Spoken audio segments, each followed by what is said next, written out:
What's up, everybody? Welcome to the Recess Podcast. The Recess Podcast is dedicated to shining light on urban baseball and the wonderful things going on. Make sure you guys click that button, subscribe, like, turn your notifications on, and give us a follow on all social media outlets. Please do that. We need all the love and support. It's the Recess Podcast coming at you in 3, 2, 1.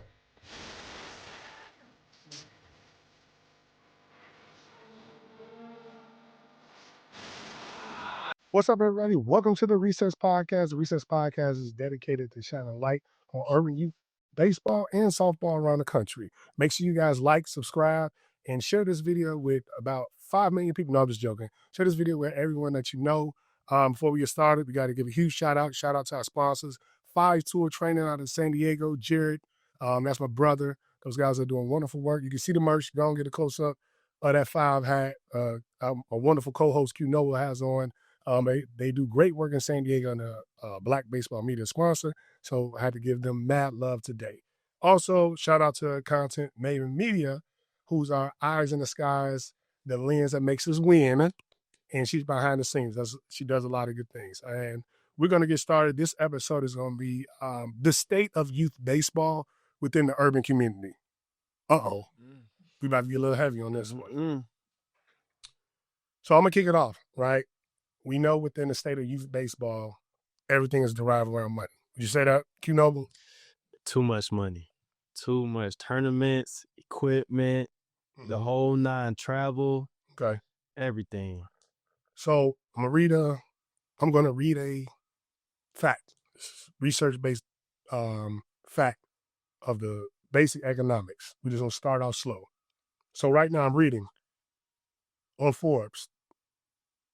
It costs, on the average, of $5,000 to $50,000 per year per household to afford baseball in 2025. Is that for one player? That's for one player.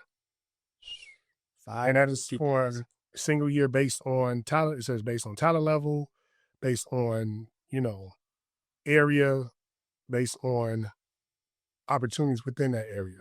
So we're gonna get a little deep, right? So, family spending over $5,000 for an 8-year-old just to stay on the field, man, that's crazy, right?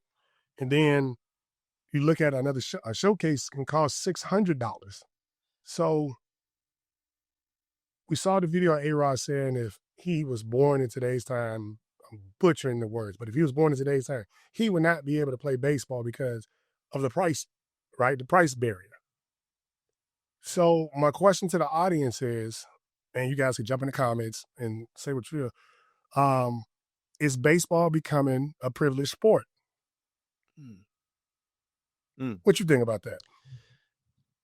Baseball has always been a privileged sport, and truth be told, I grew up probably right before it got to the state where it's at right now, and I can firsthand tell you, about all the time, because time is money too. But all the money that it costs to, try to get me to college. You had recruiting services like NCSA because all the time you're not playing that tournaments where scouts are gonna be at. So it's always been privileged. Like I have a friend who works in the MLB and he scouts, some of these upper elite level ball clubs, like around the 16, 17-year-old range. And, when he gets there, he's excited to see the guys that are really good. But, it's so diluted with the kids that can pay 10, 15, 20, up to $50K a year to be on this child program, and they just aren't good enough, and that leaves a lot of, up in the air for the kids that are good enough, but don't have $50,000 to spend on amateur travel baseball, so. And that's going to lead me, man, you just did a perfect segue to my next fact, right? We're going all off data and facts. So right now, there are only 6.2% MLB Black representation, right? And this is a systematic access gap. I mentioned that earlier in the video clips, right? It's not about talent. It's about systematic access there's a gap in the access, right? And then let me bring it back. What year were you born? 2001. Dang. I'm an 80s baby. I ain't giving man. Put your hands up there. But no. In 1991, nearly 18% of MLB players, they were black, right? So, and today is just 6.2%. That's not about interest, right? I've been hearing this on the internet. Black kids are just, they're not interested in baseball. That's false. You got a lot of black kids playing the game of baseball. Affordability and access, right? But I believe, and there's a lot of people that believe in it, you yourself, we can rebuild the game from the ground up, right? And what I mean by that, we got to create affordable leagues that are competitive, that are development and focus first, and that do not create a wealth gap between Johnny and Melvin.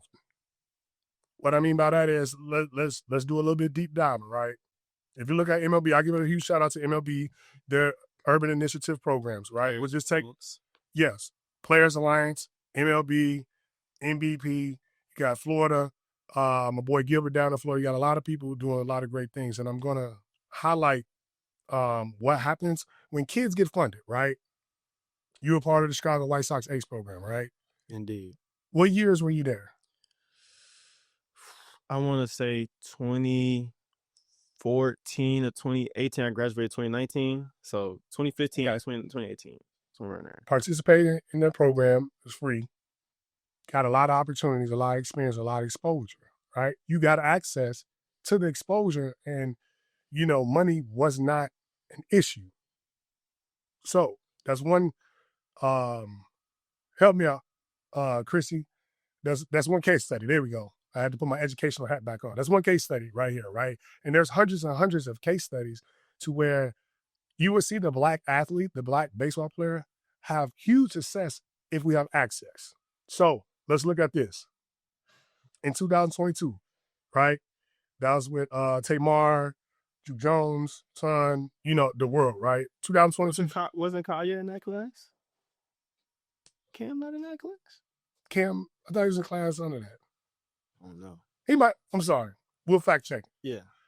But 4 of the top 5 MLB draft picks came from funded development programs, right? That's a fact. You can't take that away, right?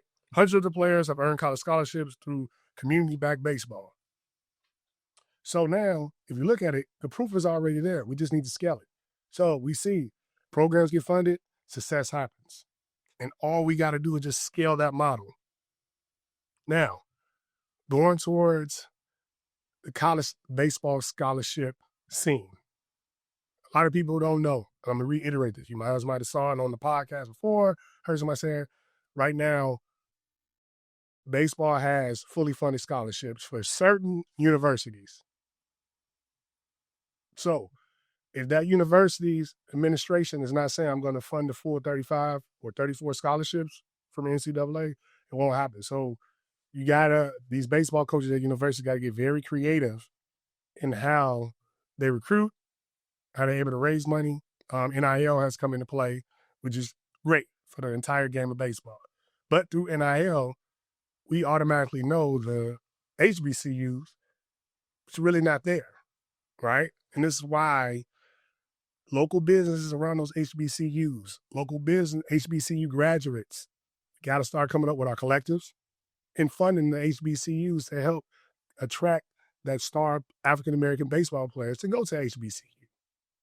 What you think about that, Man, you just dropped a whole lot of knowledge on me, man. And shout out to MLB Develops, and Breakthrough Series. I was a part of that too. And I don't think that people truly know how much money goes into baseball because, yeah, you can, get all the equipment, everything you need, but you still got to train. You still have to train to be the best. And are you going to go train, with, Johnny up the street who ain't going to charge nothing, throw you some bogus BP? Or are you going to go to, let's say, I remember, spent some time in Houston. Houston has a beautiful a youth program facility and get some training from there, but you don't, it's just a lot that goes into it. But it is time to scale it onto a grand scheme. You know, every major city should have some form of urban youth initiative to get these kids into baseball.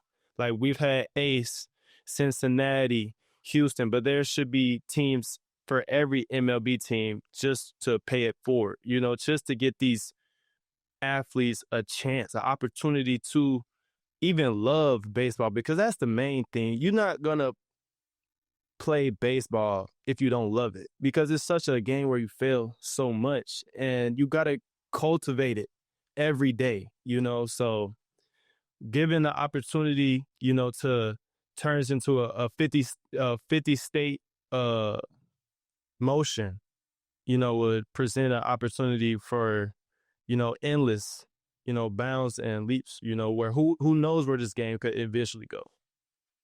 Yeah, and we mentioned NIL, we mentioned NIL deals before, and we got to get to the truth. A lot of parents right now, y'all listen up, turn the volume up a little bit.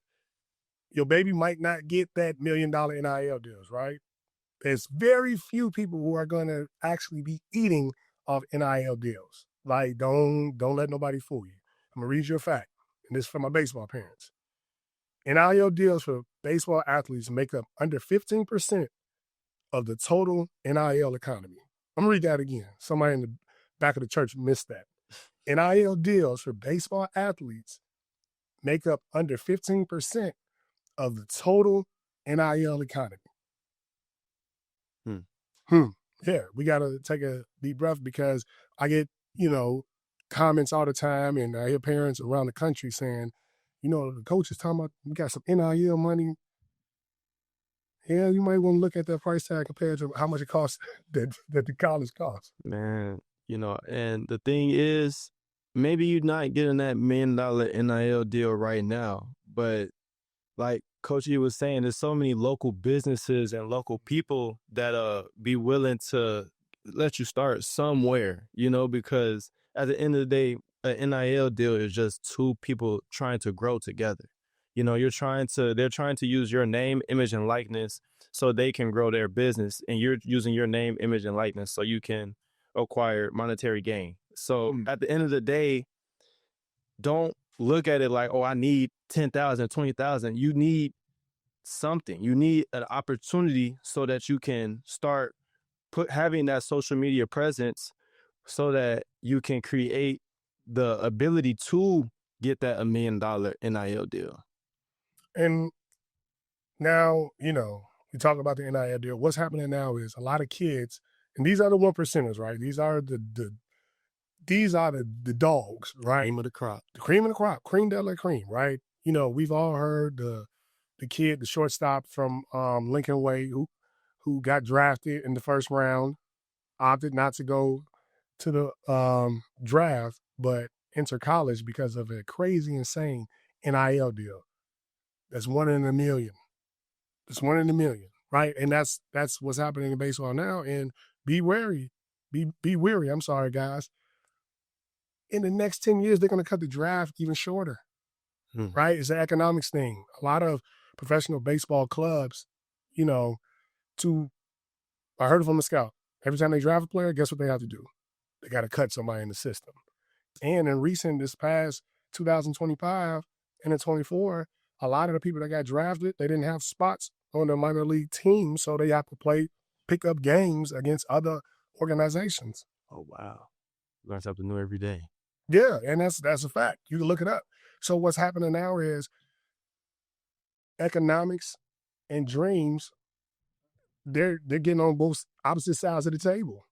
So when you're coming out, we're not here to tell you which avenue to go, but use research, use stats, use your data, use a lot of tools that you have to make that informed decision. I mean, look at it now. We could talk about, we've seen excellent college baseball players not play professional MLB baseball, but they're shining in other leagues, right? You got Savannah Bananas, the Cosmic League, the Pioneer League is up and coming. So you're going to see the next 5 to 10 years, you're going to see those independent leagues take off, because there's just not enough room in the MLB pipeline anymore. I mean, everyone is making informed decision. That's no knock to any institution. So we got to understand what's coming down the pipeline with the times. It's interesting you bring up first round draft pick, not taking not going to the MLB and taking the NIL deal, considering you don't see that. You know, most kids dream of that opportunity to play in the MLB, but most kids know the amount of time it's going to take you to go from the minor leagues to the major leagues. I should just go to my college that's going to pay me $1.5 million every 4 years, and I'll be set. I don't necessarily need the MLB at that point, you know. So it's a lot of blurred lines with NIL and how people are going to be navigating it with the next 5 years. And at some point in time, it needs to be regulated. And like you said, the economy, the dreams, and the business side of it is getting lost in translation. You know. So I'm gonna bring this back.